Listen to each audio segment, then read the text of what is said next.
நம்மில் எம்ஜிஆர், நமக்காக இதே தெய்வம் புரட்சித் தலைவி அம்மா, இருவரும் தெய்வங்களை வணங்கி, அதாவது ஐயா ஓபிஎஸ் அவர்களை உசுப்பேற்றி கடுப்பேற்றி கோவப்படுத்தி பொதுக்குழு நடந்த ஹாலில் இருந்து வெளியே கூட்டு போனது அண்ணன் மனோஜ் பாண்டியன் அவர்களும் அண்ணன் வைத்திலிங்கம் அவர்களும்.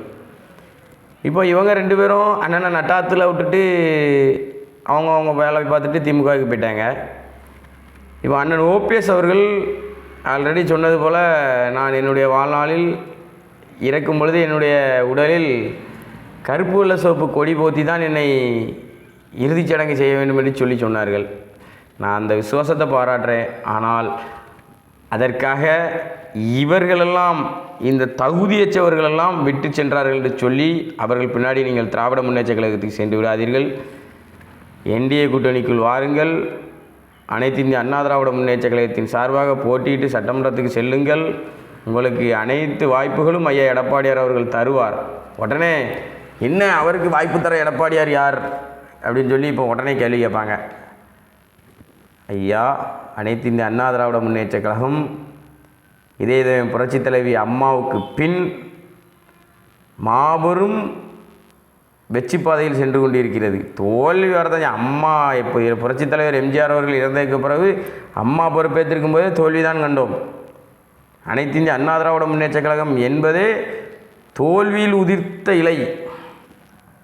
வெற்றியை விட தோல்வியை தான் அதிகமாக கண்டிருக்கு. ஆனால் வெற்றி பெற்றால் அந்த தோல்விக்கும் சேர்த்து வெற்றி பெறும். 2021 விட்டுட்டோம். 2026 அனைத்து இந்திய அண்ணா திராவிட முன்னேற்ற கழகம் ஆட்சி தமிழ்நாட்டிலே மலரும். தமிழக மக்களுடைய வாழ்க்கையும் மலரும்.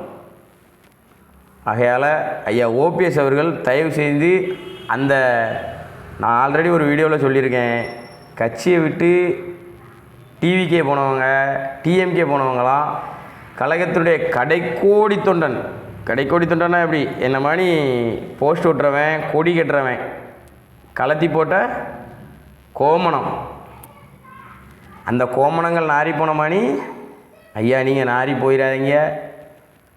அதாவது அரசியல், அம்மாவினுடைய அரசியல் வழி வந்தவங்க நீங்கள்.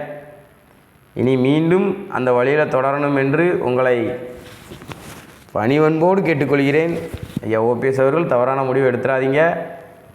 அவங்க இனிமேல் வெற்றி பெற வாய்ப்பே இல்லை. ஓபிஎஸ் அவர்களுடைய ஆதரவாளராக இருந்த மனோஜ் பாண்டியன் அவர்களும் சரி, வைத்திலிங்கம் அவர்களும் சரி, எந்த தொகுதியில் நின்னாலும் நிச்சயமாக தோற்கடிக்கப்படுவார்கள். அவங்க நினச்சிக்கிட்டு இருக்காங்க நம்ம செந்தில் பாலாஜி மாதிரி வெற்றி பெற்று அமைச்சராகிடலான்னு.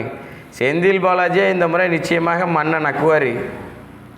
அந்த நிலை வரும். ஏன்னா திராவிட முன்னேற்ற கழகத்தில் இன்று இருக்கக்கூடிய அமைச்சரவை பாதி அதிமுகவுடைய அமைச்சரவை. இந்த அமைச்சரவையில் இருக்கவங்களாம் அதிகமாக பேசிட்டாங்க. அவங்களுக்கு அதிமுகனா என்ன, அதிமுகவுடைய பவர்னா என்னன்னு சொல்லி காட்டக்கூடிய நேரம் வருகின்ற 2026 சட்டமன்ற தேர்தல். அதனால் ஐயா ஓபிஎஸ் அவர்கள் அடுத்து எடுக்கக்கூடிய ஒவ்வொரு ஸ்டெப்பு, ஒவ்வொரு நகர்வுகளையும் பார்த்து சூதானமாக எடுத்து வைங்க. இவர்களை நம்பி நீங்கள் வந்துட்டீங்க, இவர்களை நம்பி நீங்கள் தேவையில்லாமல் பேசிட்டீங்க. நிச்சயமாக உங்களுக்கு ஒரு எதிர்காலம் இதே புரட்சித் தலைவி அம்மாவினுடைய ஆன்மா நிச்சயமாக கொடுக்கும். அந்த வாய்ப்பை தவற விட்டு விடாதீர்கள் என்று சொல்லி விடைபெறுகிறேன். நன்றி.